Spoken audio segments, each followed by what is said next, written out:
The Lord be with you. And with your spirit. A reading from the Holy Gospel according to Luke. Glory to you, O Lord.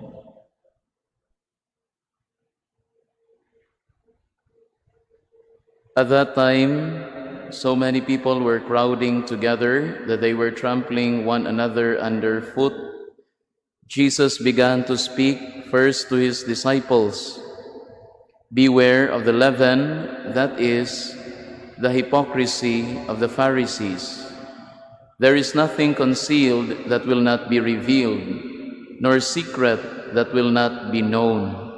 Therefore, whatever you have said in the darkness will be heard in the light, and what you have whispered behind closed doors will be proclaimed on the housetops. I tell you, my friends, do not be afraid of those who kill the body, but after that can do no more. I shall show you whom to fear. Be afraid of the one who after killing has the power to cast into Gehenna. Yes, I tell you, be afraid of that one. Are not 5 sparrows sold for 2 small coins? Yet not one of them has escaped the notice of God. Even the hairs of your head have all been counted. Do not be afraid. You are worth more than many sparrows. The Gospel of the Lord. Praise to you, O Lord Jesus Christ. Please be seated. Mayong udto kanatong tanan.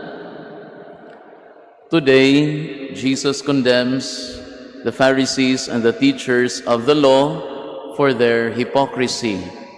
For while they may seem honorable, while they may seem pious, God-fearing, righteous in the eyes of men, inside they are actually filled with corruption.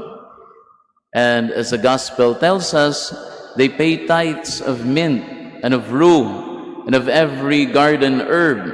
That is, meaning to say that they pay attention to the small details of the law, and yet they disregard the much weightier matters of love for God and love for neighbor. They cleanse the outside of the cup and the dish, but inside they are filled with plunder and evil.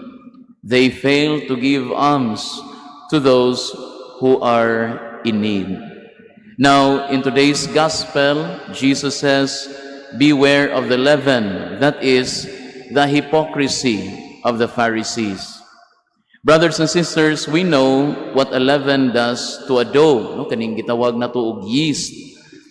It makes the dough rise and get bigger and become the bread that we usually eat.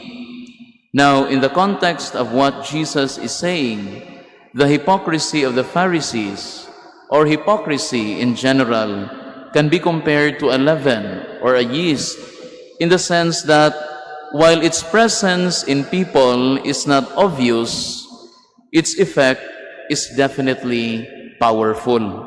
And if they are not careful about it, they too will be swept away by the tide of hypocrisy that the Pharisees bring. They too, in short, will become hypocrites. Brothers and sisters, whenever someone approaches us, complains about another person, and gives the impression that he or she has no fault and that it is totally the other person who has a problem, we are in for a long conversation. We will be going in circles and practically achieve very little because the person does not recognize that he or she may be part of the problem just as much as the guy that he is complaining about. But if that person comes to us and tells us how he recognizes his own shortcomings, even if he also knows that the other person also has a problem, then we have a meaningful conversation, one that has clear direction. Brothers and sisters, today I invite all of us to evaluate our usual pattern of behavior. Paying attention to details definitely has value, Nevertheless, it is not the be-all and end-all of life.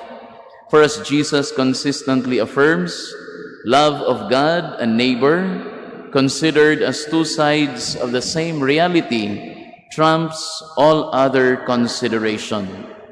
And as St. Paul strongly puts it in his letter to the Corinthians, he says, I may have everything, but if I have no love, I am nothing.